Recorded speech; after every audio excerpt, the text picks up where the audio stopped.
Hey there, this is Chris Pine. I play Captain James T. Kirk in the new Star Trek opening May 8th. This is my good friend. Zachary Quinto, play Spock. Wait a minute. What? This is Artist on Artist starting right now. So Zach, tell me, how did we meet?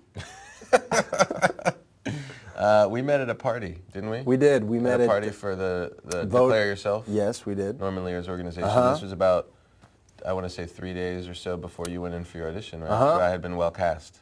Yes. I mean, I had been cast well before that. I'd been well You've cast. been well cast. God, JJ's so smart to cast you. He is. We went to WonderCon and San Francisco. It's like, and introducing Zach Quinto from Heroes of Star Trek. Crowd goes wild. Zoe Saldana. Crowd goes wild. Then it's like, and then Chris Pine and James Kirk. A little wildness, but then a couple really pointed boos. Really? Just a couple of really I didn't know, dude. I was there. I didn't sinister, hear boos. There were no dagger boos. in the heart boos. I think that's your inner voice. You did not get booed. I I was swear to there. God. He is literally, that's his internal critic. No, it's so That's true. his internal critic. That's your Jungian analyst. Totally yelling at you to say that you got booed. You didn't get booed. I did, dude. I swear to God. But anyway, but it I'm was. sure there's video on MySpace that can confirm or deny. That hurt. I know. I won't lie. That hurt. I feel like this movie goes in incredibly new directions in terms of technology and in terms of action and in terms of sort of the melding of all of these elements together at a level that other movies in the show haven't really been able to. It has everything what the original series had, only magnified. Yeah. There was only one moment that JJ even came close to not being like cool JJ. Yeah, like just down with whatever. You know, it was literally like 2:30 in the morning, and the scene was the entire crew is assembled to figure out the next step, and Spock had been off sulking or crying or bemoaning his outcast state or something. And he comes back in the scene and sort of immediately sets everything right and says, this is what we're going to do and this is how we're going to do it, as he's wont to do. But then he has a line where he says, they say, you can't do that. And he's like, well, what is it? What did I say?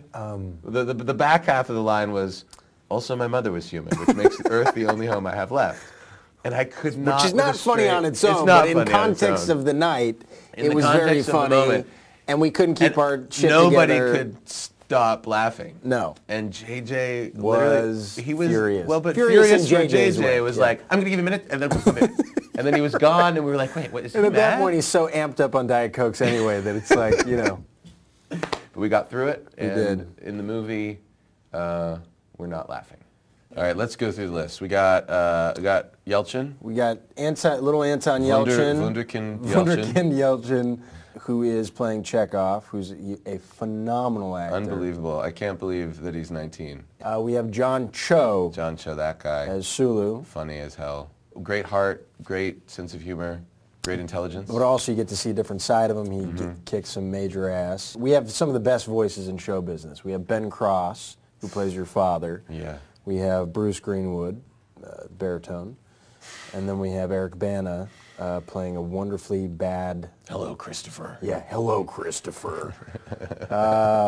He's playing Nero, and we have Zoe Saldana as Uhura. Yes, she beautiful is. She's and amazing. bright Enormously and talented. talented. And then Simon Pegg as Scotty. There was one moment in the movie.